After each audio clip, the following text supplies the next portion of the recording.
பொதுவாக திரையுலகத்துக்கும் மக்களுக்கும் இடையில் இருக்கிறவங்க தான் பத்திரிகையாளர்கள். ஏன்னா பத்திரிகையாளர்கள் தான் ஒரு நல்ல படத்தை நல்லா இருக்குன்னு எழுதுவாங்க. சின்ன சின்ன குறைகளை மென்ஷன் பண்ணி அந்த திரையுலக பிரபலங்களை திருத்துவாங்க. இது அப்படியே கொஞ்சம் வேறு மாதிரி நடக்கும். எப்படின்னா, குறைகளை ரொம்ப பெருசாக பேசி அவங்கள நோகடிப்பாங்க. அதை பாசிட்டிவ் எடுத்துகிட்டு வீரியமாக ஜெயிச்சவங்க இருக்காங்க, காணாமல் போனவங்க இருக்காங்க.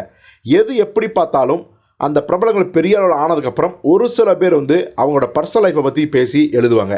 ஸோ பத்திரிகைகளில் பல விதங்கள் இருக்குது. ஆனால் பெரும்பான்மையாக பத்திரிகையோட வேலை என்னென்னா, திரையுலக பிரபலங்களை மக்களிடம் கொண்டு போய் சேர்ப்பதும், அவங்களோட படங்களை பற்றி நல்ல விஷயங்களை கொண்டு போய் சேர்ப்பதும், கெட்ட விஷயங்களை கொஞ்சமாக மென்ஷன் பண்ணி அவங்கள திருத்தி செம்மைப்படுத்துவதும் தான்.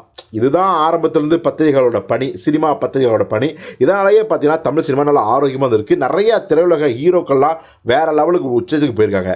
இப்போ பார்த்தீங்கன்னா அப்படி நிறைய பேர் இருந்தாலும் ஒரு சில ஹீரோக்கள் தான் வளர்ந்ததுக்கப்புறம் பத்திரிகைகளை சந்திப்பதையே அறவே தவிர்த்துறாங்க. ஏன்னா அவங்களோட கேள்விகளுக்கு பதில் சொல்ல முடியாது. ஏன் இப்போலாம் நடிக்கிறீங்க அப்படிங்கிற மாதிரியான கேள்வி கேட்டாங்கன்னா ப்ராப்பராக பதில் சொல்ல தெரியாது. அப்புறம் ஒரு கேள்வி கேட்டு நாம் அதுக்கு பதில் சொல்லி அதிலேருந்தே போட்டு வாங்கி நமக்கு சேம் சைடு கோல் போடுவாங்க. இந்த மாதிரியான அண்டர் பாலிட்டிக்ஸ்னு தப்பிச்சுக்கணும் அப்படிங்கிறதுக்காகவே சில ஹீரோக்கள் பத்திரிகைகளை சந்திக்கவே மாட்டாங்க. உதாரணத்துக்கு சூப்பர் ஸ்டார் ரஜினிகாந்த், அவர் பத்திரிகைகளை சந்திக்கதே கிடையாது உச்சத்துக்கு வந்ததுக்கப்புறம். அதே மாதிரி தான் நம்ம அல்டிமேட் ஸ்டார் அஜித், அவர் பல வருடமாக பத்திரிகை சந்திப்பதை நிராகரித்து விட்டார், தவிர்த்து விட்டார்.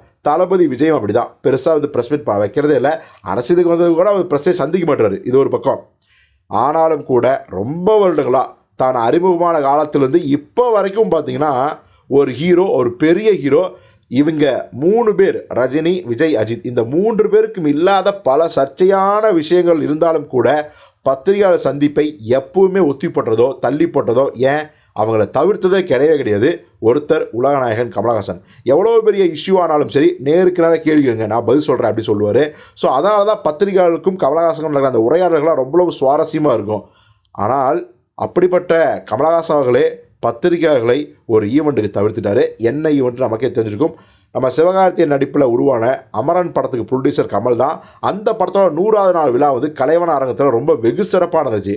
ஆனால் அந்த விழா பார்த்தீங்கன்னா ஒரு தனியார் தொலைக்காட்சி நிறுவனத்துக்கு உரிமை கொடுத்ததால் பத்திரிகையாளர்களை அழைப்பதை தவிர்த்து விட்டது ராஜ்கமல் நிறுவனம். இதற்கு பொறுப்பு கமலஹாசன் ஏற்க வேண்டும்.